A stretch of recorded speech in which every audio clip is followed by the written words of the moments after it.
Alhamdulillahi Rabbil Alamin, wal aqibatu lil muttaqin, wala udwana illa 'alaz zalimin. Ashhadu an la ilaha illallah wahdahu la syarika lah, wa ashhadu anna Muhammadan abduhu wa rasuluh la nabiyya ba'd. Faya ayyuhal hadirun, usikum wa nafsi wa iyaya bittaqwallah wa ta'atih, faqad fazal muttaqun. Wa qala Allah ta'ala fi kitabihil karim, a'udzu billahi minasy syaithanir rajim, bismillahirrahmanirrahim. Ya ayyuhalladzina amanu taqullaha haqqa tuqatih wa la tamutunna illa wa antum muslimun. Wa qala an-nabiy sallallahu alaihi wasallam fi kitabil hadis, ittaqillaha haitsu ma kun wa atbi'is sayyi'atal hasanata tamhuha wa khaliqin nas bi khuluqin hasanin. Ma'asyiral muslimin, sidang jamaah Jumat yang Allah muliakan. Pada kesempatan mulia ini tentunya khatib tidak lupa berwasiat kepada kita semua, wabil khusus kepada pribadi hamba sendiri, untuk berupaya semaksimal mungkin demi meningkatkan kualitas iman dan takwa kita kepada Allah Subhanahu wa ta'ala.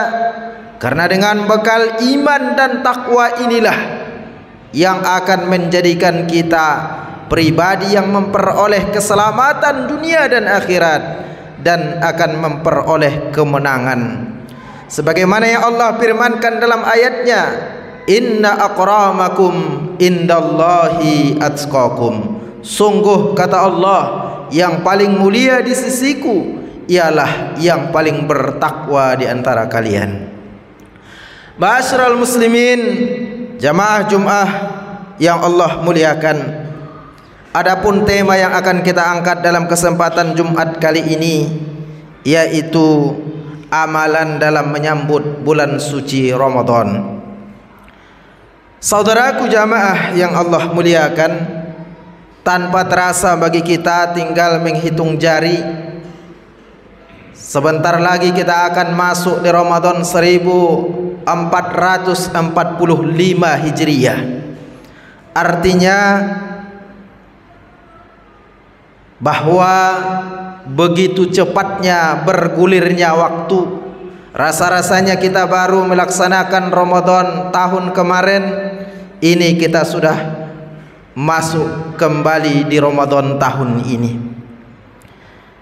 Kalau kita lihat saudara-saudara kita di sebelah kanan dan kiri kita, yang tadinya kita barangkali sama-sama melaksanakan sholat Jumat, melaksanakan ibadah saum Ramadan, tarawih bersama, bahkan tadarusan bersama, tapi di tahun ini sudah ada saudara-saudara kita yang sudah dipanggil oleh Allah Subhanahu wa ta'ala. Karena itu kita sebagai hamba Allah yang masih diberikan oleh Allah kesempatan hari ini kepada kita, yang mudah-mudahan disampaikan oleh Allah nanti kita di Ramadan, maka ada beberapa amalan yang perlu kita persiapkan, yang perlu kita perhatikan sebelum masuknya Ramadan ini. Yang pertama yaitu membayar hutang puasa. Tentunya bagi laki-laki yang karena asbab uzur syar'i yang membuat dia tidak berpuasa di tahun-tahun sebelumnya, maka segeralah untuk mengganti puasanya. Boleh jadi karena musafir, boleh jadi karena hal-hal yang membuat dia tidak mampu melakukan puasa, maka jangan sampai menunda-nunda hutang puasa. Karena itu siapapun kita yang mempunyai urusan hutang piutang, terutama puasa, maka mari kita upayakan supaya segera untuk menuntaskan hutang yang pernah kita lakukan. Kemudian yang kedua adalah memperbanyak membaca Al-Quran. Saudaraku jamaah Jumat yang Allah muliakan, Syahrul Ramadan disebut juga dengan Syahrul Quran. Maka dari itu kita sebagai umat Nabi Muhammad, yang mana Allah Subhanahu wa taala melalui Nabi kita Muhammad sallallahu alaihi wasallam menurunkan sebuah pedoman hidup yang bernama Al-Quran. Seperti yang disabdakan oleh beliau, taraktu fikum amrayn lan tadillu abada fa in tamassaktum kitaballah wa sunnata rasul. Aku tinggalkan kepada kalian dua pedoman, kata Nabi, yang apabila kalian berpegang teguh kepada keduanya, maka kalian akan selamat dunia dan akhirat, yaitu Al-Quran dan hadis. Hari ini hadirin jamaah yang dimuliakan oleh Allah, Al-Quran sudah ada dan sangat mudah kita akses, baik lewat Android kita masing-masing atau juga dalam bentuk mushaf. Maka jangan sampai kita mengesampingkan untuk membaca dan mentadabburi Al-Quran. Jangan karena sibuk membaca medsos, sibuk dengan hal-hal yang lain, membuat kita lupa bahkan lalai dari membaca Al-Quran. Padahal kita tahu bahwa Al-Quran adalah pedoman hidup kita. Al-Quran adalah petunjuk bagi orang-orang yang beriman, sebagaimana yang Allah firmankan di awal surah Al-Baqarah, zalikal kitab la raiba fih hudan lil muttaqin. Ini kitab tidak ada keraguan padanya, kata Allah, petunjuk bagi orang-orang yang bertakwa. Namun hadirin jamaah sekalian, yang menjadi pertanyaan adalah, sudahkah kita menjadikan Al-Quran sebagai hudan, sebagai petunjuk dalam hidup kita?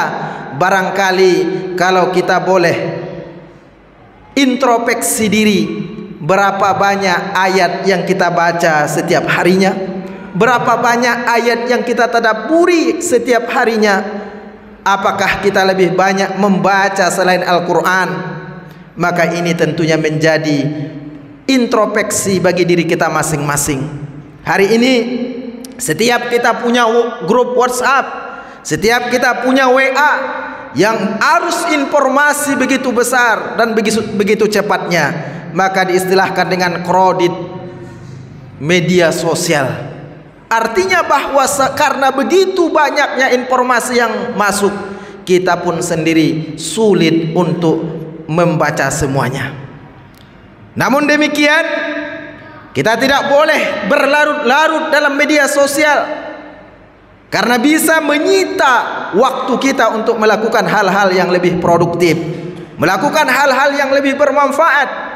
Karena kita tahu ketika kita membaca Al-Quran, satu huruf dari Al-Quran akan dibalas 10 kali lipat kebaikan oleh Allah. Sedangkan chatting yang tidak jelas, berita-berita bahkan hoaks yang berseliuran di media-media WhatsApp dan yang lainnya, bukannya malah terkadang mendapatkan pahala, bahkan menjadi fitnah, bahkan bisa menjadi dosa. Karena itu hadirin, melalui khotib yang singkat ini, khotib ingatkan kepada kita semua, jangan terlalu meladeni media sosial.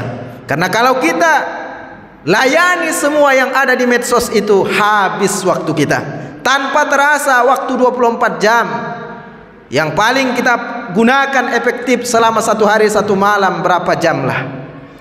Jangan sampai waktu kita terkuras hanya untuk hal-hal yang kurang berfaedah. Padahal kita tahu bahwa ketika kita membaca Al-Quran, kelak Al-Quran itu akan memberikan syafaat kepada kita di yaumil qiyamah. Man qara'al Quran fa innahu ya'ti yaumal qiyamati syafi'an di ashabih, kata Nabi. Bacalah Al-Quran, karena kelak Al-Quran itu akan menjadi syafaat kepada pembacanya di hari yaumil akhir kelak. Maka hadirin jamaah yang dimuliakan oleh Allah, sebelum masuk Ramadan, dekatkan diri dengan Al-Quran. Jadikanlah Al-Quran the best of friend, sebaik-baik teman dalam hidup. Karena Al-Quran di samping kita membacanya adalah ibadah, juga Al-Quran adalah petunjuk yang bisa menyelamatkan kita dunia dan akhirat. Kemudian yang berikutnya adalah memperbaiki dan menambah ilmu-ilmu terkait dengan bab siam. Ilmu siam atau puasa Ramadan, tentunya dalam beramal ibadah kita diwanti-wanti oleh Nabi kita, man amila amalan laisa lahu amruna fahuwa raddun, kata Nabi. Siapa saja yang melakukan sebuah ibadah tanpa ada tuntunan dari kami, kata Nabi, maka amalan itu ditolak. Terutama ibadah Ramadan, saum Ramadan tentunya harus sesuai dengan tuntunan syariat agama kita. Jangan sampai kita sudah capek melaksanakan ibadah tapi ternyata tidak ternilai di hadapan Allah, bahkan tertolak. Ilmu terkait dengan puasa Ramadan, terutama hal-hal yang bisa meningkatkan pahala dan kualitas ibadah Ramadan kita, tentunya kita harus perdalam.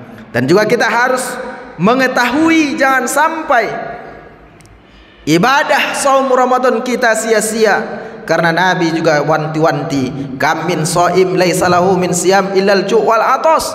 Banyak orang yang berpuasa, kata Nabi, hanya menahan lapar dan haus saja. Kenapa demikian? Karena dia tidak tahu ilmu puasa. Kenapa demikian? Boleh jadi ia tahu, tetapi ia melanggar perintah Allah dan Rasulnya. Ia abaikan perintah Allah, maka sejatinya ia berpuasa, tetapi ia hanya puasa di mulut saja.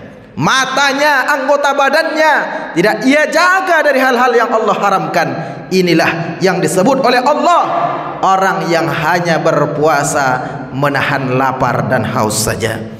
Maka dari itu pentingnya kita mendalami ilmu terkait dengan puasa ini, karena sangat menentukan kualitas ibadah puasa kita, baik atau buruknya lewat ilmu yang Allah ajarkan melalui Nabi kita Muhammad sallallahu alaihi wasallam.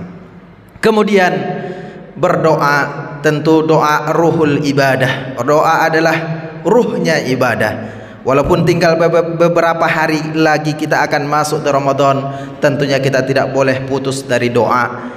Karena tidak tahu siapa, karena ajal adalah rahasia Allah Subhanahu wa taala.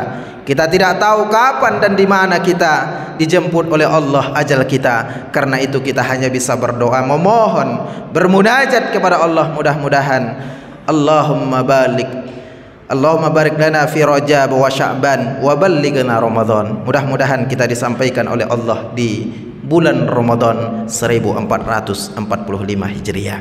Dan juga yang terakhir adalah mari kita jadikan Ramadan yang akan datang ini adalah Ramadan yang terbaik dari tahun-tahun sebelumnya. Boleh jadi di tahun-tahun sebelumnya banyak kealpaan, banyak hal-hal yang terbuang sia-sia, waktu yang belum maksimal atau kurang produktif, kurang dekat dengan Al-Quran. Maka mari melalui Ramadan tahun ini, jadikan Ramadan ini adalah Ramadan yang terbaik, terutama lebih mendekatkan diri kita kepada Al-Quran. Karena Al-Quran itu adalah kalamullah, firman Allah. Maka kalau kita ingin dekat dengan Allah, maka dekatkanlah diri dengan Al-Quran. Membaca Al-Quran adalah zikir yang paling utama di antara zikir, yang mana Allah lipat gandakan pahala siapa saja hamba-hambanya yang membaca firman-Nya. Mudah-mudahan khutbah yang singkat ini ada manfaatnya bagi kita semua, terutama bagi pribadi khotib sendiri, sehingga kita menjadi pribadi yang selalu berupaya untuk meningkatkan kualitas keimanan dan ketakwaan kita hari demi hari, tahun demi tahun. Mudah-mudahan kita semakin dekat dengan Allah Subhanahu wa taala. Barakallah li wa lakum fil Qur'anil azim wa nafa'ni minal ayati wa dzikril hakim wa taqabbal minna wa minkum tilawatahu innahu huwal ghafurur rahim.